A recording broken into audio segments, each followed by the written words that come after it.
are written by the masters who can realize the impact of any incident in space and time also. That is the reason in some places some statements are made which you think as illogical or exaggeration. It is not really exaggerated. The statement is created for you to understand or realize the importance of that incident on human consciousness. Hanuman lifting the Sanjeevani hills and flying. The incident may not be fact as it is. He may not have lifted a huge hill. He might have lifted only one part or a few stones. But the incident has got a major impact on the history. Timely help.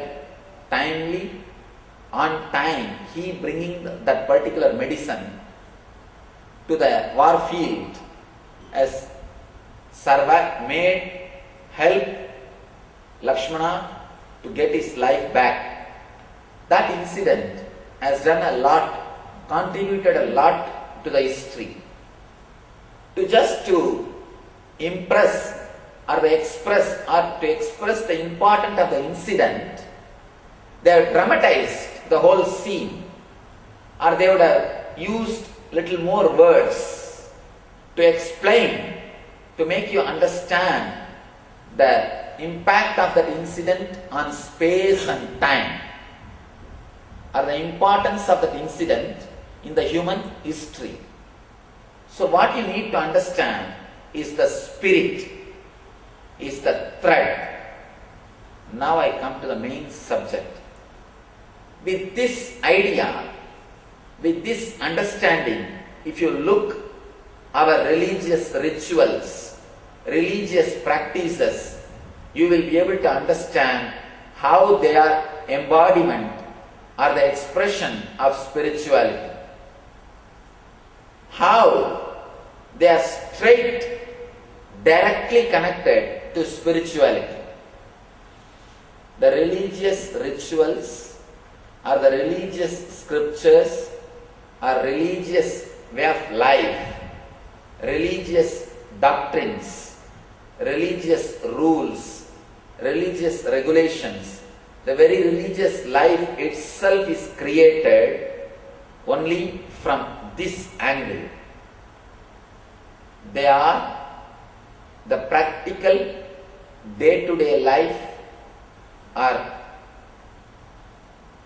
manual to live, experience the great truths expressed by enlightened rishis.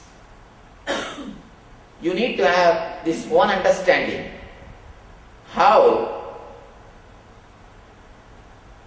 historians usually record only the length, breadth and depth, not the space and time. And how our rishis have recorded length, breadth and time, length, breadth, depth and space and time. The method in which our rishis have recorded incident is holistic. They have not missed anything. Usual historians, they tend to miss a lot, and they have missed a lot.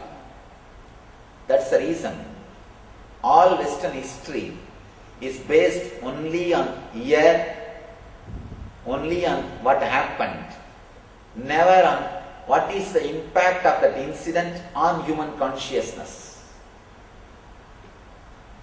In the East, we created Puranas. In the West, they created history. History is superficial, just record of the incidents without bothering about their impact on human consciousness. In the East, masters have bothered, they gave more importance to the impact of that particular incident on human consciousness, on humanity. That's why we say, if you want to know the whole Eastern history, just read the history of these 10 handful of enlightened masters. That's enough. You'll know the gist. Just read the history of few incarnations. You know the complete history of East. In the West, you can't say that, because they never bothered about the impact of a particular person's life on human consciousness. We wrote the history based on the impact, not on the incident. There may be very big incident happened which has no impact on the human consciousness. Our people never bothered to record it. They never even recorded it.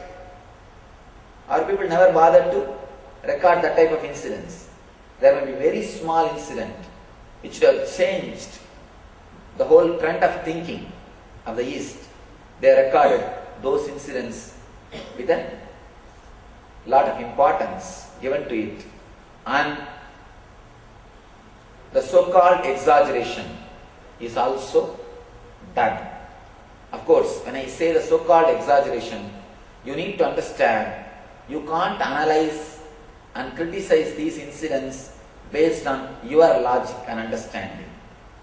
You need to have the complete vision why they made those statements.